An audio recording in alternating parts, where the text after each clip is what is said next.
What's up, guys? What's going on? It's your boy. I'm here for my scheduled 9 o'clock at 9:09. Yeah. Sorry, but I'm here. Let's have a chat, a little Guyana film, and wait for some of you guys to join me.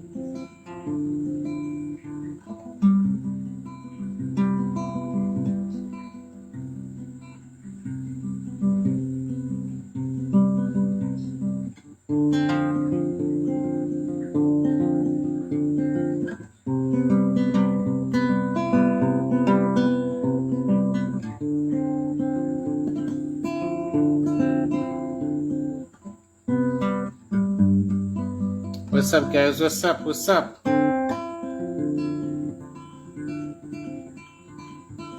Strumming a little bit while you guys join me. I broke a string earlier, so I'm playing on 5 strings instead of 6.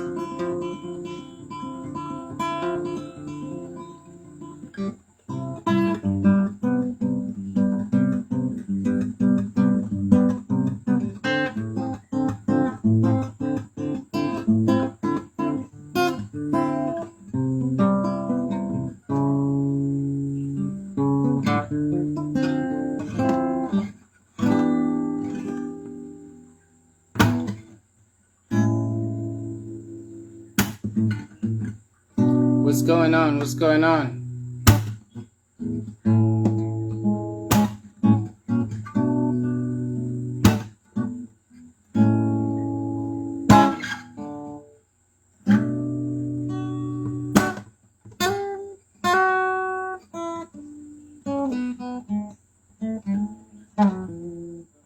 All right, so there we go.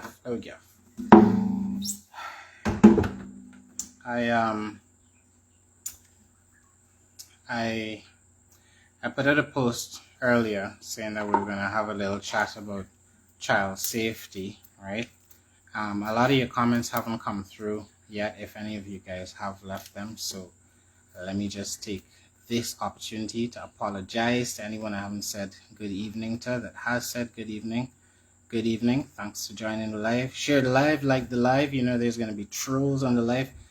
General things, right? But I come to you today with a heavy heart for a few reasons. I think given the amount of time, it's already 9:13. So given the amount of time before some of you guys get sleepy, I'm going to save some of what has left me with a heavy heart for another conversation. But for today, I want to talk about child safety.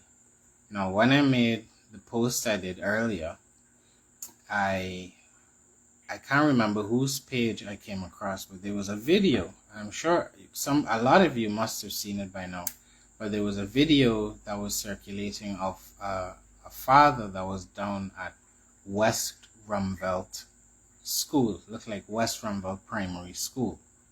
So that kind of leads into what I want to talk about. I wasn't even aware of that.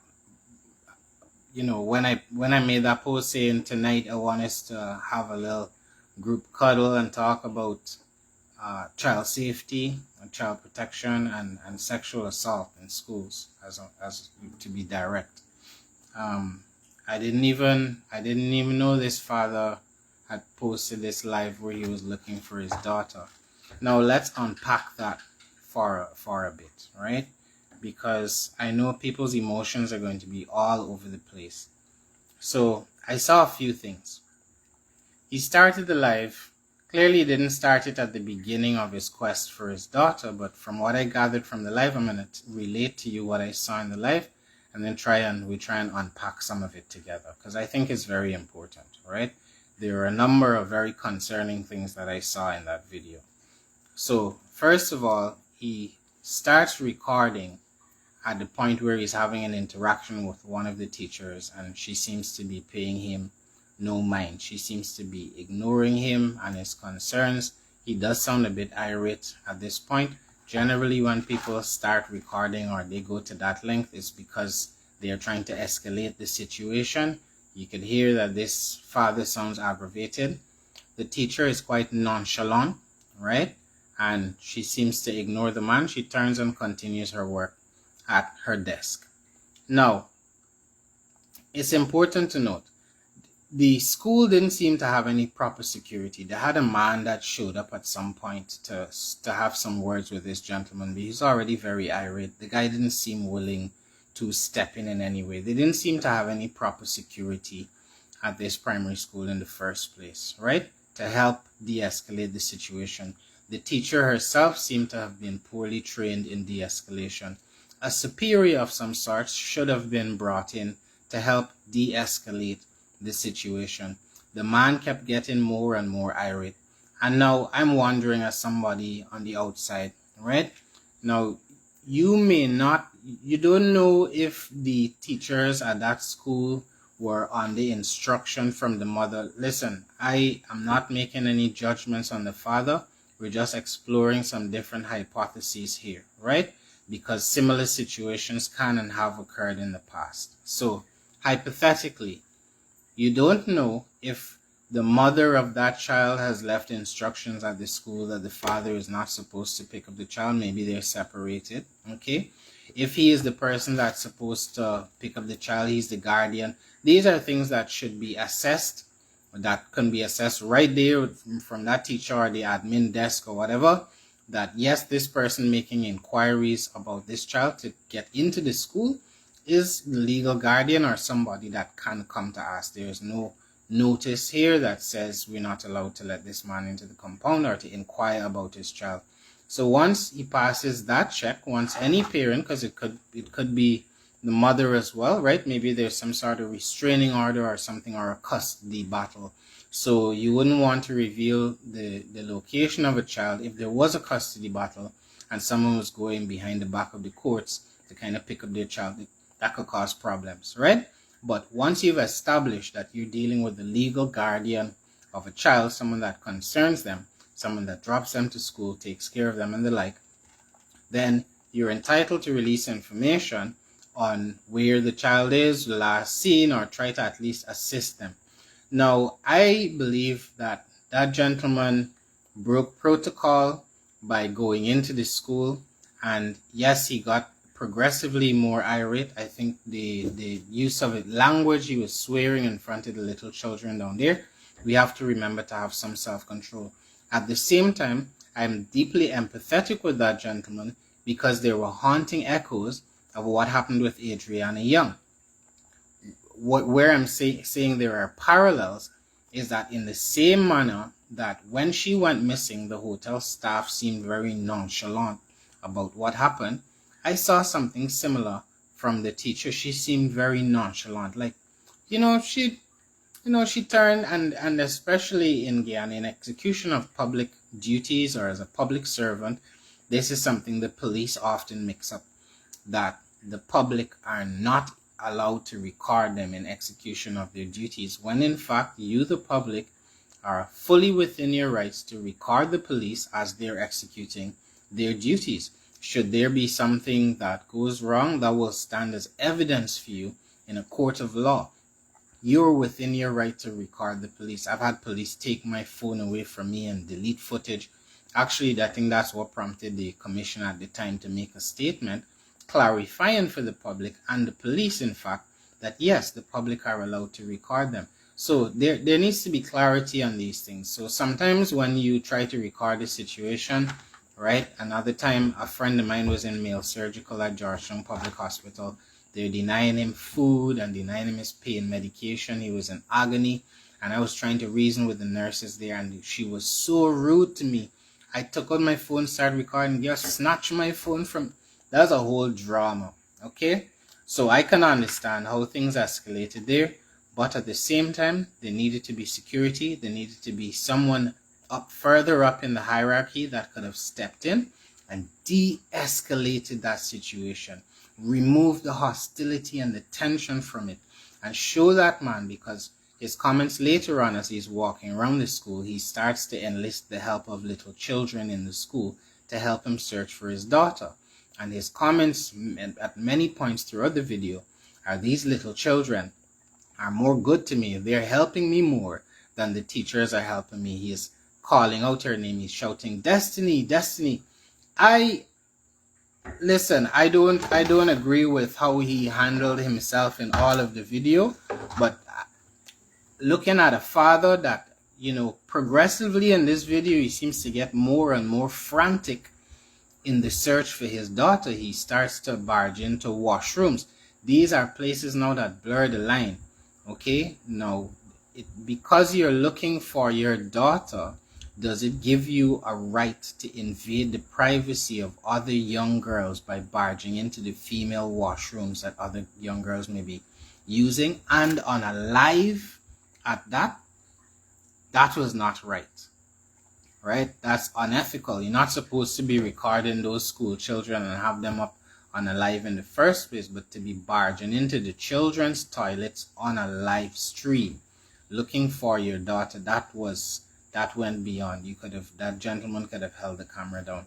Notwithstanding, his daughter was missing. He's very frantic, and I will make some allowances for that, but I will say that that was not behavior that I would endorse, nor should we get behind. That's something security should have been dealing with that. And this shows you, if you don't have an appropriate response in the beginning, and some months ago I would have spoken about instances of vigilante justice.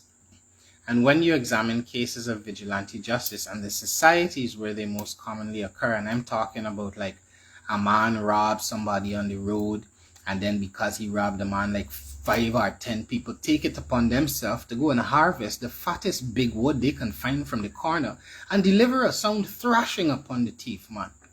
Thief man ain't even thief from them, but they gonna beat the thief man on behalf of, they got it robbed and the robber and the robbie. Let's call it the criminal and the victim, but I never hear of the robber and the robbie. But practically, and in some of those instances, the perpetrator ends up dying, okay? And maybe the penalty prescribed by law might have been a few years in jail. It might have been some other form of remediation, but now the person ends up dead. And there are a number of instances of vigilante justice that have ended in death, and people sort of celebrate it because, they deserved it. And we would deal with that another time, but it's not lawful. But these things occur more in societies where the general perception of corruption is high.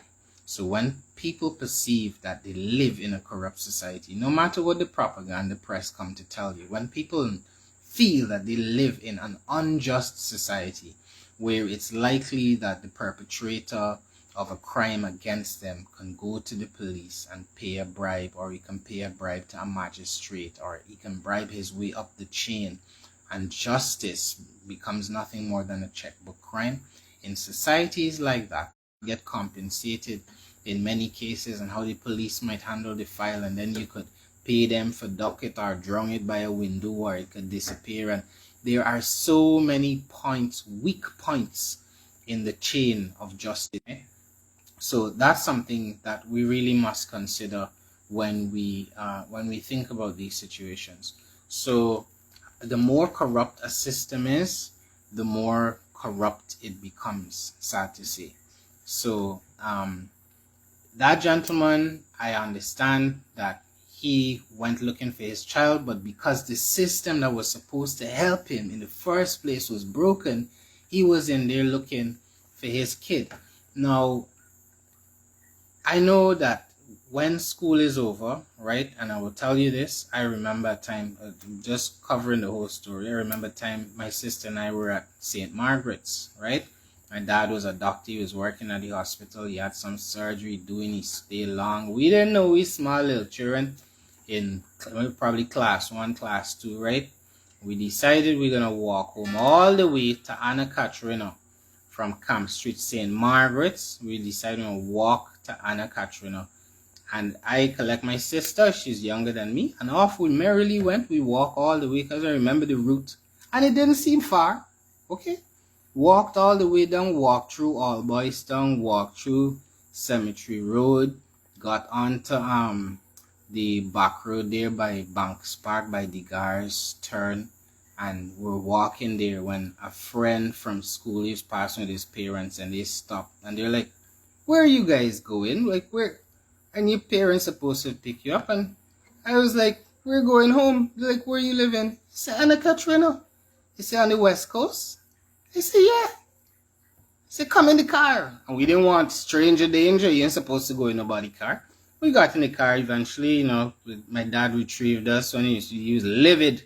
Okay? So I am making allowances that sometimes kids think like kids. Maybe the girl could have wandered off, and there was exceptional circumstances like that. What was important is when he went to the school, he got assistance from the teachers. They were able to identify, okay, well, this person knows where the last were or where they went. They stopped the kids from leaving.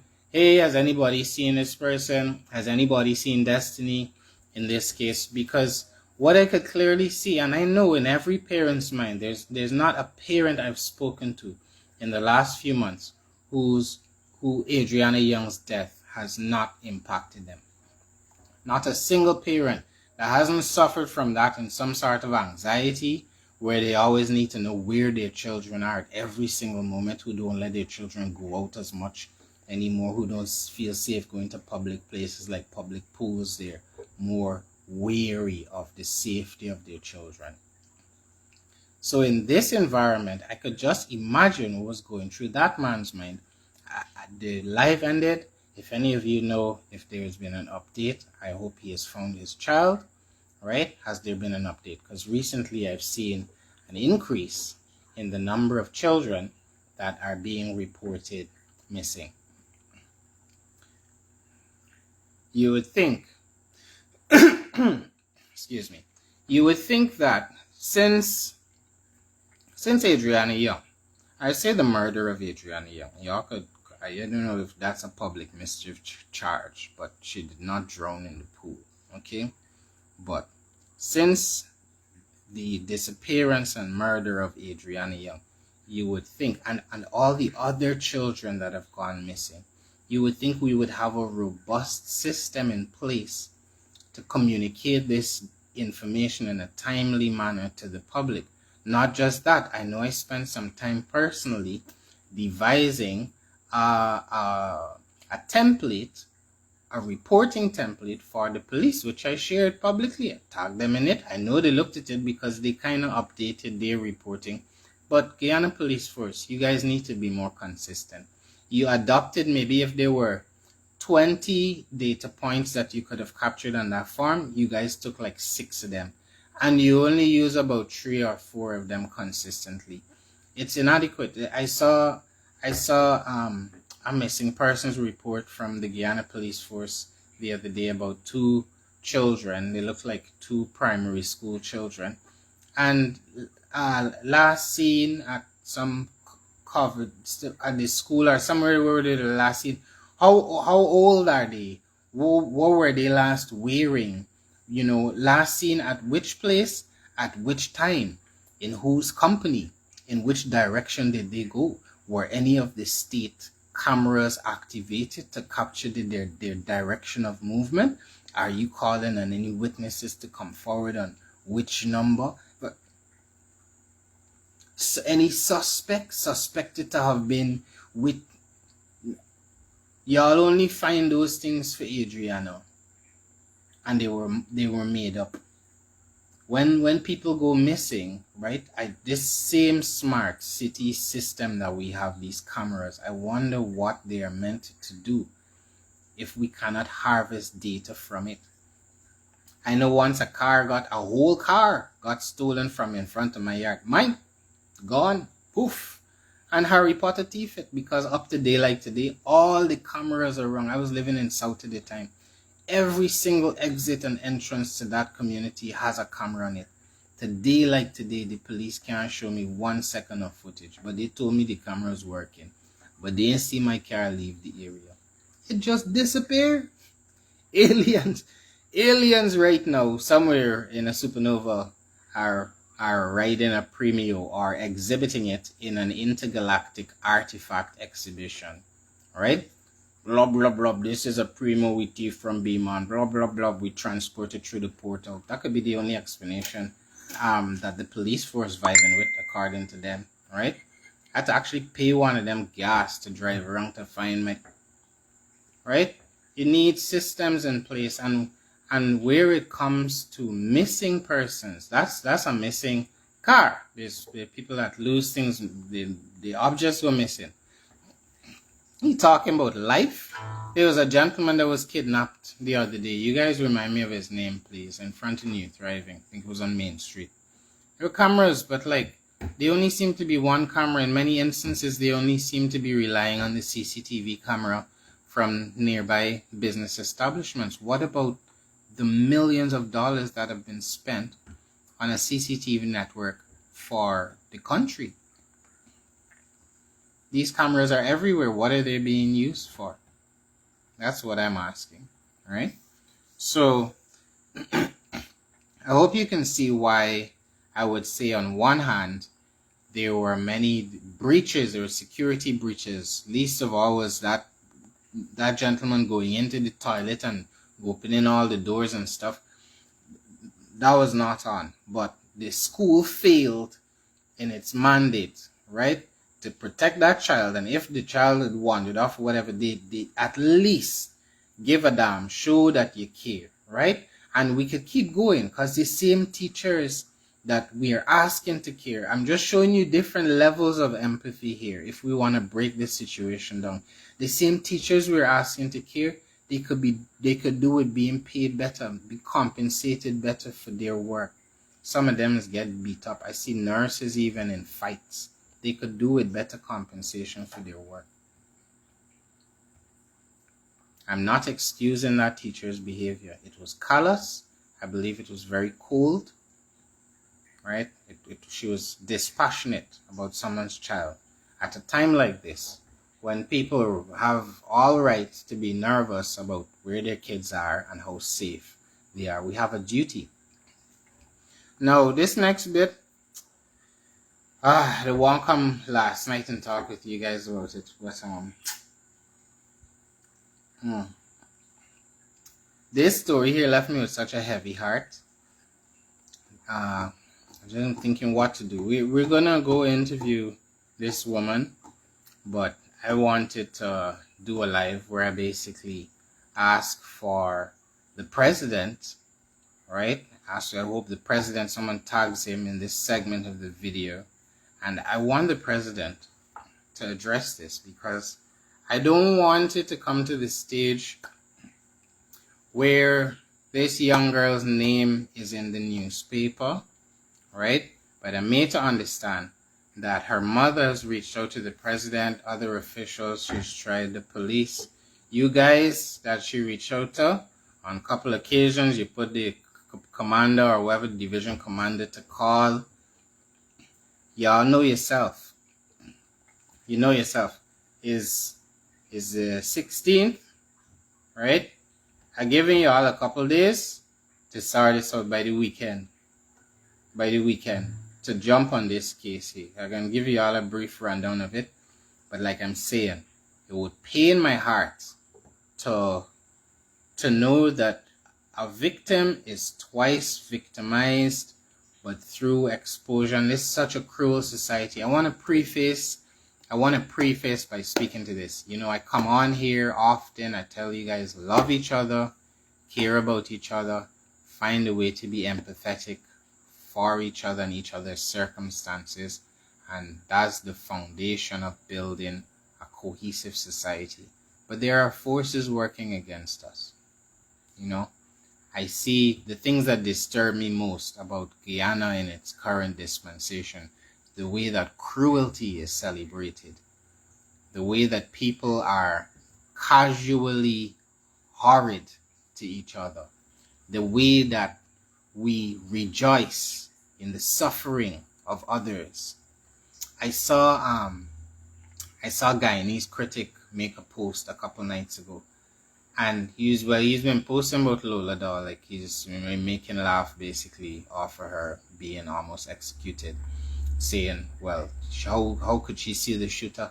And I could entertain that. How did Lola see the shooter? Are we sure? Because some CCTV purportedly of the man showed up putting him in Berbice. Wani, she called him. His name seems to be Wayne. CCTV footage placed him in Berbice. So I am open to entertaining an alternative perspective.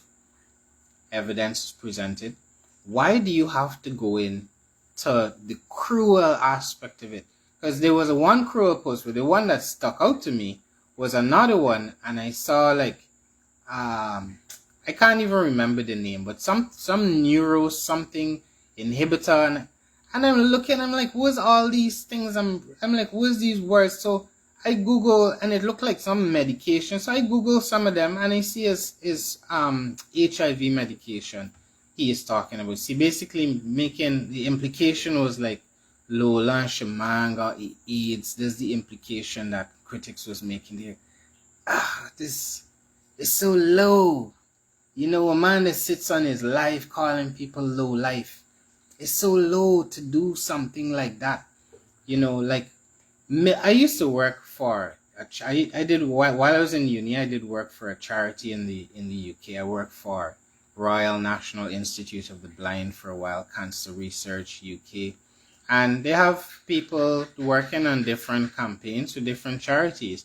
You get to know stats about, you know, like there's so much work that goes on behind the scenes where people are either fundraising for some of these causes or that are trying to shift public opinion in a way that it doesn't stigmatize these people, like persons with disability. A lot of work has been done there, like to destigmatize some of the disabilities, so people don't look at someone with cerebral palsy and assume that they're stupid and understand they have a muscular problem, but they're perfectly normal. There's nothing wrong with them, right? And destigmatizing people that have HIV, right? A lot of money has been poured into that. That's I don't know if critic even realizes, you know, one important thing is that people go out and get tested, and that the country is able to maintain accurate statistics of persons recently infected, or how many persons that they have that are carriers or whatever, so they know people are taking their medications and like. So it's kind of setting that effort back. I could imagine there are going to be people who fear public exposure like that, right? That wouldn't go forward and get their tests. And it's very important that people go and they make sure they go and get tested and they stay protected and like. But it's rolling back those efforts. It's rolling back a lot of work that's been done in that space. Not only is it cruel and inhumane, but it's you know, it just left me at a loss. And some of the things I see, another instance of let me not go into that, because that's gonna take us into politics. I want our focus today to be on the safety of our children, right?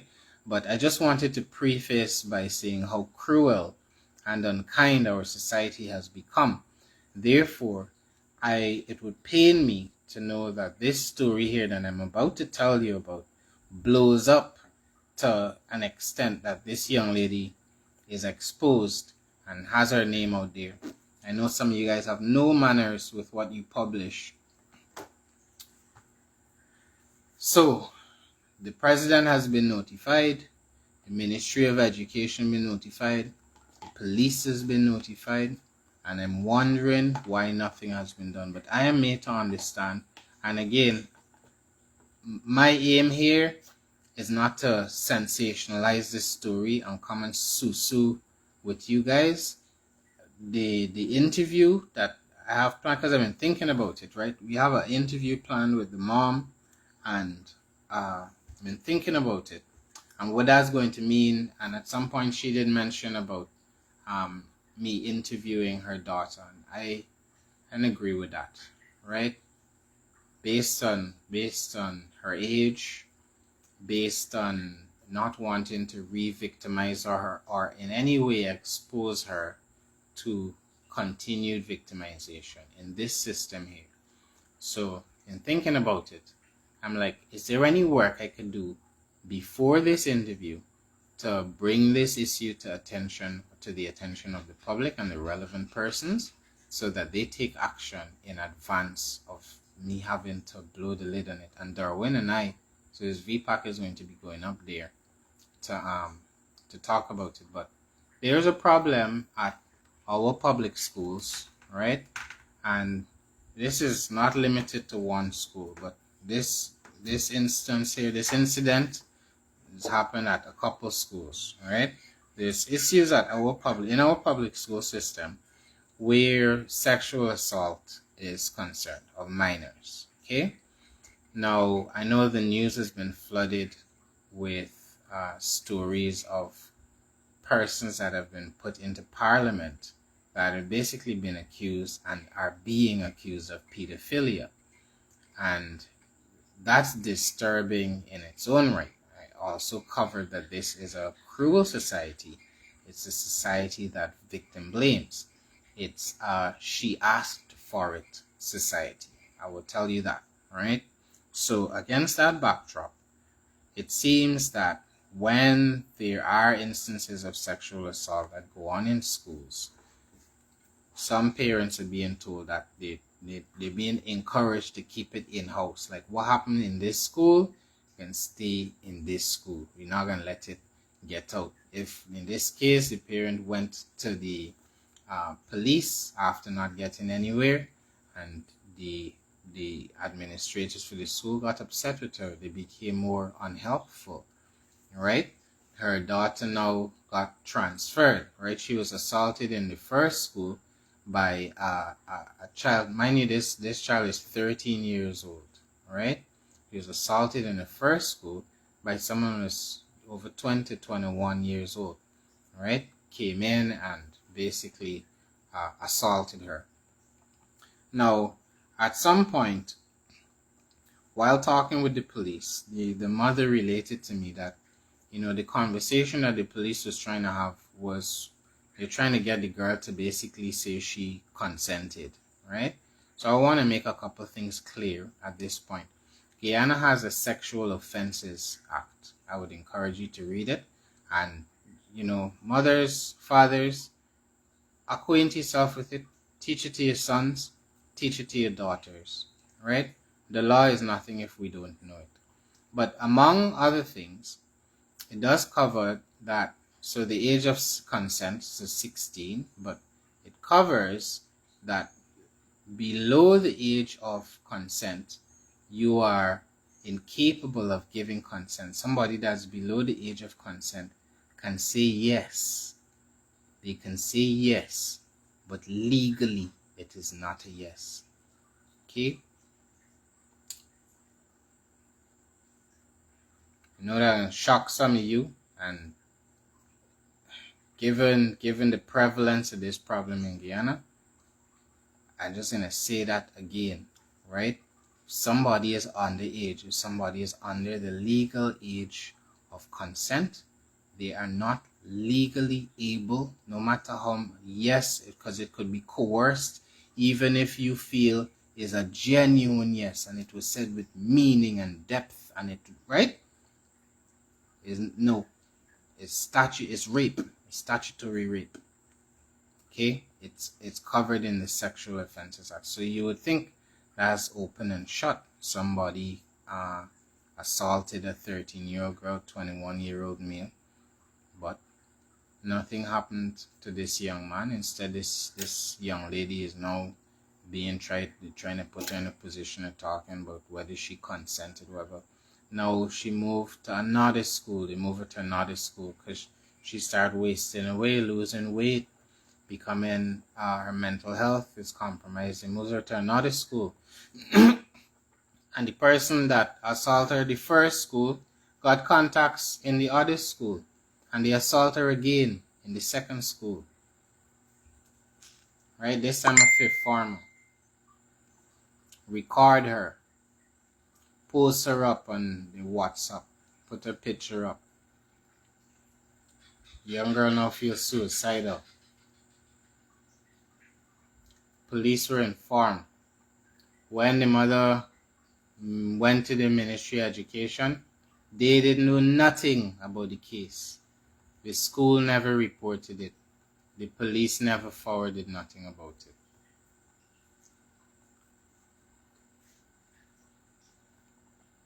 Then the mom says she saw this guy at a PPP rally because the police were saying they can't find him or whatever. They take her one day to find where the guy living. They take her on a big rigmarole thing. Last the lady can't find this person. There she see him on the internet at a PPP rally. She called the police. She messaged the president. Right? Next thing, the police calling her back and say, oh, he was arrested and placed on bail. But the mother of the child he sexually assaulted was never informed. There was no report about it. There's no evidence that he was ever arrested and placed on bail. But she knows her daughter is at the limit of her mind. No justice. So I have to ask myself when I see these speeches coming out of this rigged election, when I see these speeches speaking to charting a new course, doing better for our people, being a government of responsibility and not burdened by the yoke of greed, I have to ask myself, what about the children? What about the children? And it's a pattern. It's a pattern. I don't know at which point we will acknowledge this as a society, but we have a pattern of failing our children. That's really what we're doing, I believe, as a collective. We're failing our children. Every time something like this happens, every time there is a fire at a school or a near miss, we watch 20 children perish, 19 children perish in a dorm in Mahdia, right?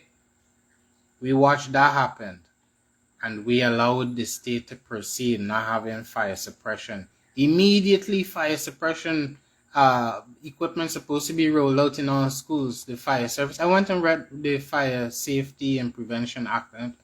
Forgive me if I misquoted it, but I went and read it, and I was surprised to learn that the fire chief, these guys have a lot of power. They could shut down your business or your organization, whatever, if you don't have the right measures in place to suppress fire and prevent fire.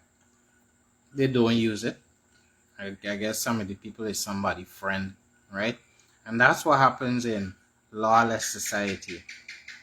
Because we cannot separate what is happening in the school from what's happening in the upper echelons of our society, where visibly, day on day, little children and the big men, and the perverse alike, watch on as the powerful are absolved of their crimes, of their sexual misdemeanors against others and minors in particular, where it's almost become a normalized part of our society that young girls are sexually groomed by big men. Underage girls being groomed by adults. It's common in the bus parks and in so many spaces, right? I'm told that there's even an incident at the school that involved a teacher and a student, and again it was not reported, right? Now the president know if anybody have his ear, he could say earphone. Francis, he didn't come tonight to abuse with no pothole. Be safe in your, especially Mr. President, if you could read text message with people that need tax break on the car. They have a lady that messaged you about her daughter being sexually assaulted and not getting justice and reporting this thing since February and got live to see her daughter's abuser at your rally. Can't get no justice. And this young girl, when I listen to this thing,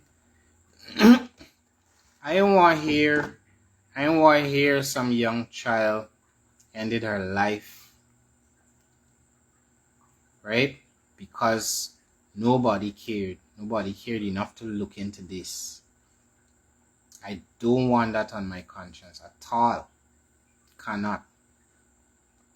So I think, and even, the time seemed even too far to wait to go and then talk about this thing and do the interview. I'm doing what I can in the medium term here to bring it up tonight with the expectation, because the same PPP trolls as follow my page, so next day y'all could go on critic page and action news and all these things and say, oh, Francis, but y'all same ones as bring and carry news, go and take it back to Freedom House. Let them look into this. They got some new ministers, right?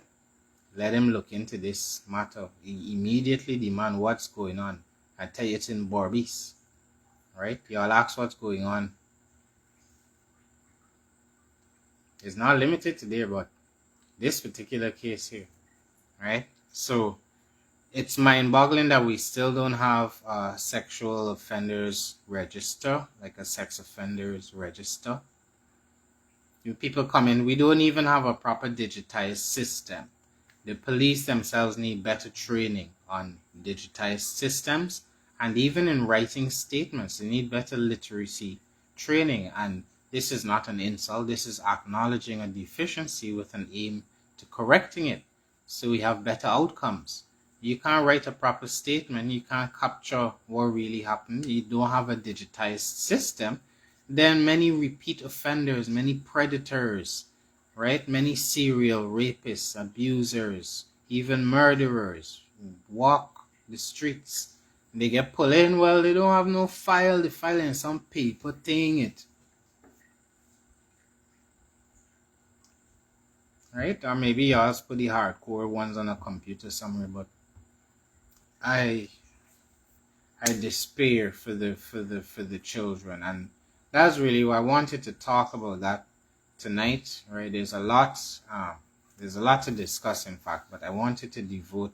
I don't know, Mikhail. I'm gonna go check for an update after I finish this live, in the hope that the child was found. But as of now, I don't know if the child was found. But the dad did seem very frantic while he was searching for her. I think that the staff at the school could have been much more helpful in recognition of the panic that he was feeling. They should have better security, and he should not have been able to go all those places.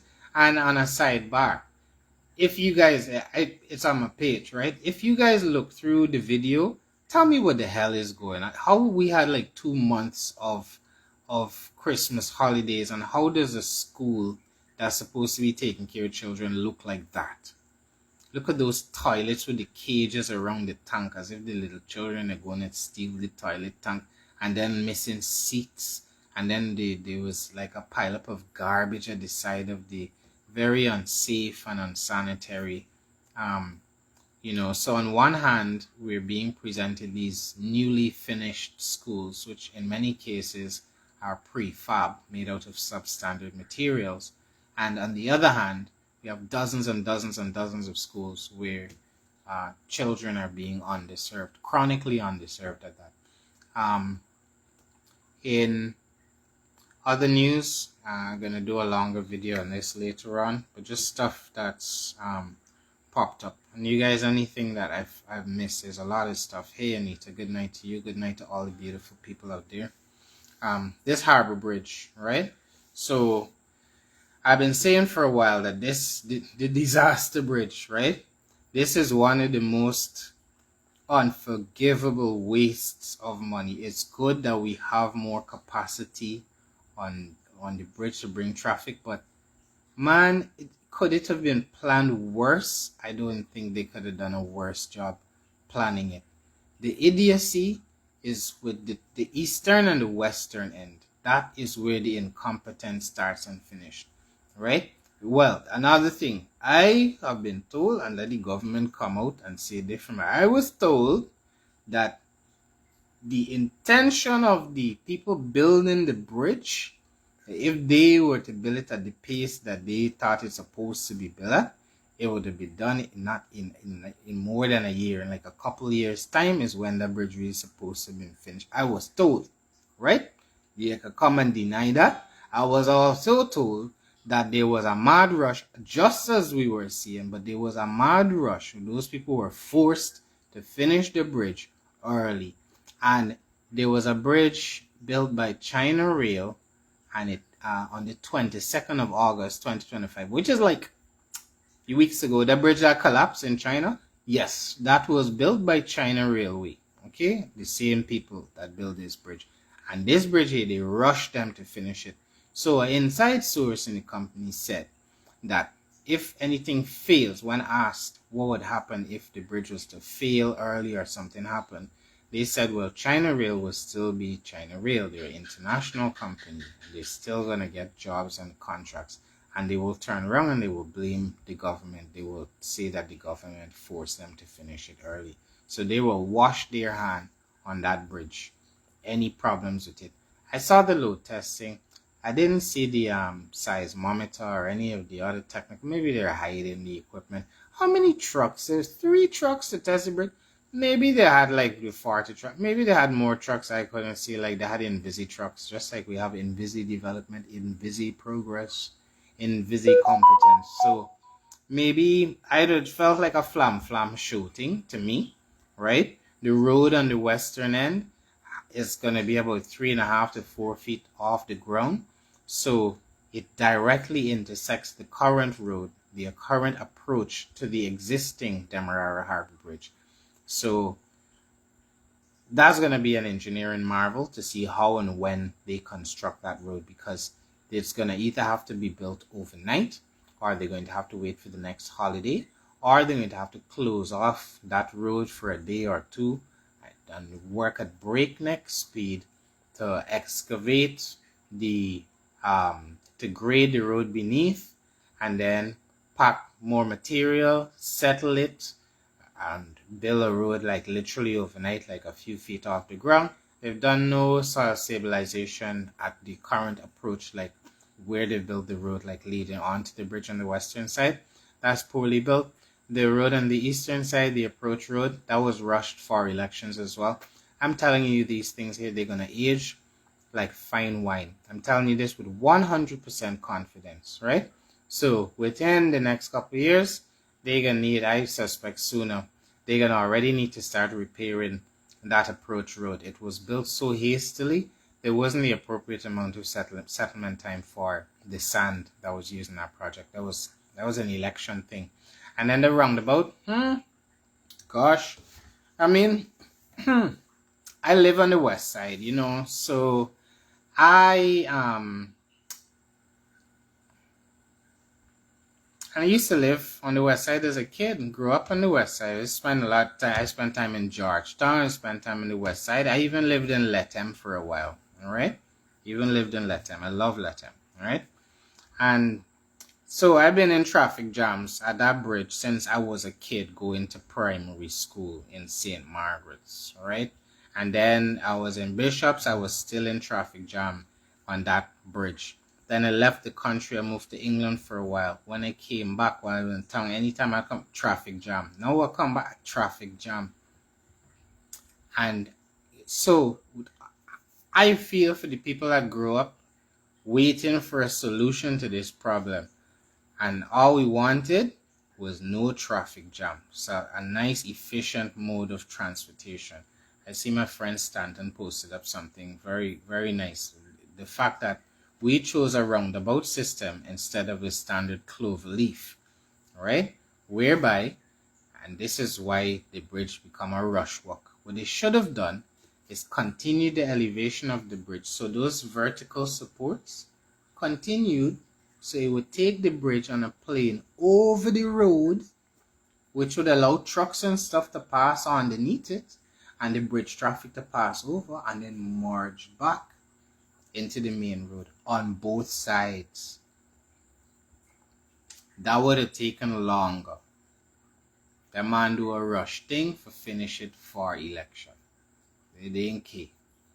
Because when they're ready to go over the river, wah, wah, wah, there's iron, wah, wah, wah, wah.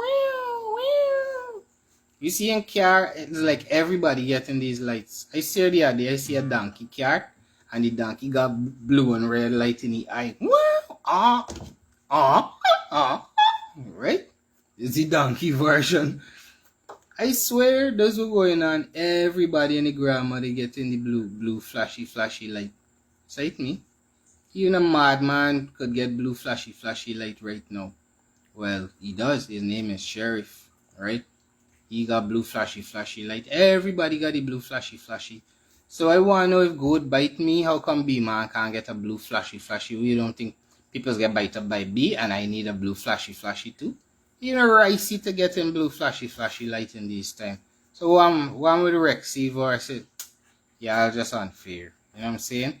But they don't have to worry about traffic jam. So, you know, when it's affecting the rest of us, it's a kind of like take what you get, shut up, be grateful culture. And that's something that's really savage about this country. The fact that we have gotten so accustomed to substandard work being foisted upon us that, you know, we have this thing like, it's better than nothing. We can compare it to what used to be there. So somebody can build a broke up bridge. You can clearly see it cracking up upon delivery. And somebody can come in the comments and be like, you know, before there was just a trench. And then it was just a wooden bridge and a donkey falling. And then it was it had 2 holes. And now it don't have 2 holes. It have 1 crack.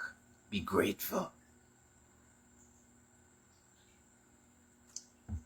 That's how Guyanese chuck it in these times. You can't even talk about things. Everybody coming to say be grateful. And some of you guys, I've seen a few posts. There's something else I wanted to talk about.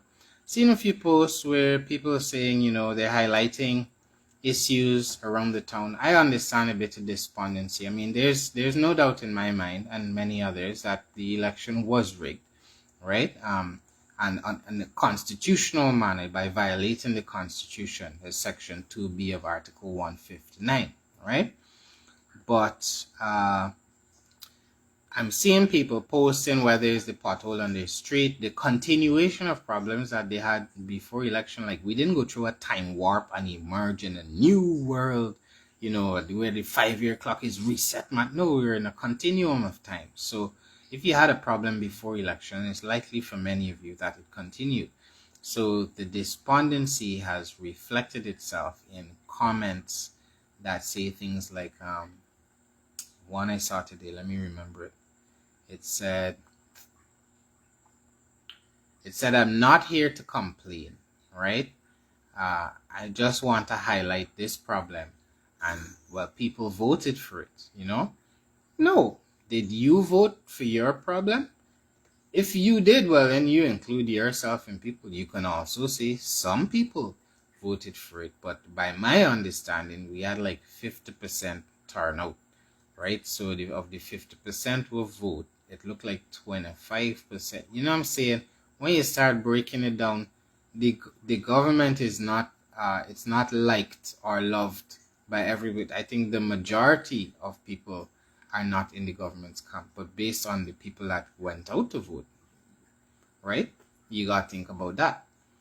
You could think about those who did not go to vote, right? That's something you could figure out in the next 5 years and try and inspire those people. I'll definitely be trying to reach out to those people, right? I can understand some of them felt bombarded, okay? But at the end of the day, we must be cognizant, right? We must be cognizant of what we're doing, right? So, just things to think about, right? Yeah. So, anything else? We got some other dramas to talk. We got some other dramas to talk about, but I'm knackered. I've been catching kangalangs, and then I had a set of work to do. So, you boys, I already 1 knockout now. Take a little 5, and then get up and do some more work. But yeah, I just thought it'd be good to come and have a little chat with you guys. Before I see a request. I'm so sorry. Yeah, you could join me, Melanie. You guys could join me. Okay, well, yeah, you cancel the request. I now saw the request, right? If anybody wants to join me, ask anything, have a chat, you're welcome to. You could ask to join the live, and I will bring you on, have a little exchange before I go. But these are some of the things I wanted to bring up. I also saw in the news where people have been taunting Marc de France from Anug, saying that they had an agreement with Team Win for a seat, and they were not awarded the seat. They were not given any seats, right? I don't know. You guys correct me if I'm wrong, but that's what was in the media, and I saw in the comments, people that pointed out. There was an article from Althea King. She's a former Anug member. She's one of the people that left the party when Anug joined Win, right? So my understanding was that they would get a couple seats for Anug. And I saw in the comments people saying, well, what did you expect? That's how politics goes. It's good for you. People voted for Win, not Anug. Comments of that nature. And I will tell you that the moment we step away from and abandon our principles completely and we just set our moral compass to the wind, is a dangerous day for all of us. It's a sad day. At the end of the day, we build on agreements, and if there was an agreement made, that agreement should be honored, right? We're going through our own drama in my movement at the moment for Guyana, but I promise you guys I'm gonna take you along for the whole journey, right? I'm gonna take you on the inside and show you what's going on. But we have a meeting about that thing soon, so I'm gonna give you some updates on the weekend as to what's going on there. But it pays to be honest, right? And I'm really happy from the beginning of this process. I've come to you guys with updates, letting you know how the process has been going. It's a wild ride, and I've taken you along for the journey with me, right? As I discover the underbelly of our country, as I discovered during elections, I told you that I was so surprised that there are so many egos in the room when it just comes to serving the people. And I'm more convinced than ever now that the percentage of people that are truly out there to represent the best interests of the collective are in the minority, right? And I think changing that will start with changing society. And many of you are going to find yourself wondering, what's going to happen in the next 5 years? How are we going to be? Well, I want you to know you have some power and control over that, a lot more than you might think. And recently I've been thinking a lot about the nature of politics, the toxic nature of politics in Guyana, and how we might reverse social engineer that. And ultimately, it led me to the people. First, I was thinking about the people in authority, but leadership comes from the people. It starts with the people. And I believe that some of the reason we are so tolerant of the abusive behavior of the state, which is basically structural violence against the citizens of this nation, we're so tolerant of it because so many of us grew up in abusive situations, in homes where we are abused or beaten, in schools where people beat us. People end up in relationships where people are beating them, right? There's so much abuse baked into the society. There is not a lot of empathy, that cruelty I spoke to earlier, the way we respond to each other in conversation, the fact that we have like a cultural problem with taking criticism. Let any foreigner come to Guyana and talk bad about we might know it terrible, but people is all of a sudden feel the need to run out of the woodwork and tell them, cure your mother so and so, right? We get passionate. We don't like getting criticized as Guyanese, but how do we get better without criticism? We must grapple with that. That's some deep existential shit for us to get our head around. How do we get better without being able to criticize ourselves and acknowledge our own failures and failings as a people and as a society? I don't know. right? But it starts with you. It starts with how you decide to respond to somebody if they have a critical opinion of you or they said something you don't like. It starts with you being willing to respect the Constitution as the law of the land. And if in there it says that other people are entitled to freedom of expression and freedom of association, that they're supposed to be able to roll with any party that they want, then you respect that on the basis of honoring the Constitution.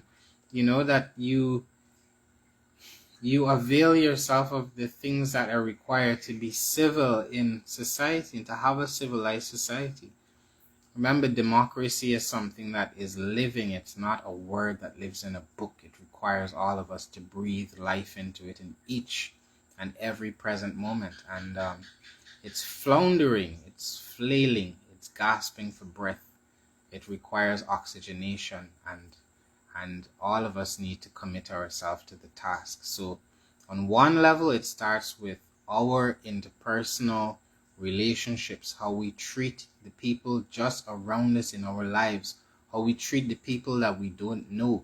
That if we are in a position where we're serving the public, that we serve others, that we try and do our best by others. Those are things that can bleed in and into our society and effect change over time, right? Those are, if you want, looking for a way, you feel powerless, maybe you don't have a voice.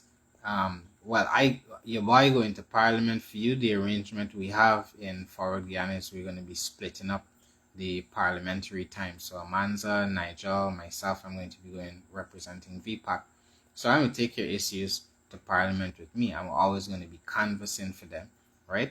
But regardless of what you're doing, I really want to impress upon you that every single citizen has an opportunity, they have a duty, they have a responsibility to try to do something to push us in a direction that's going to make us better as a collective. Simple. Whether it means getting involved in your local community, coming up with ideas and basically forcing them upon the people that don't want to listen to it. Try. This is our ship. Nobody gonna come and save us. It's our ship. We have to save ourselves. Nobody is coming. I look left, I look right, I look hey, I look yay, I look hither, I look thither. Nobody is coming to only to rob we. Get it right. Protect we gold, we aisle, we thing, whatever we got forgive. They coming with a long hand for collect it. But to save us, to make sure we're on a path where, a generation from now, our citizens are able to engage in fruitful civil discourse and compare their ideas on the basis of their virtue and not on the basis of their party card or political association. It'll be a nice day. Maybe I am a dreamer, but it's good to dream. It's good to be optimistic. It's good to visualize the best possible outcome or whatever you're looking for and try and work towards it. They say, well, aim for the stars. If you fall down, you're going to fall on a cloud. Or yeah, let's aim high. It doesn't make sense. We're spending so much money right now. It doesn't make sense that we spend trillions of dollars. We're spending money that's meant for the future. That we spend all of that money on substandard, crappy infrastructure. People like to say Rome was built in a day. But was it built so crappily? I gotta rhyme it. Rome was built in a day, but was it built so crappily? Nay, they say.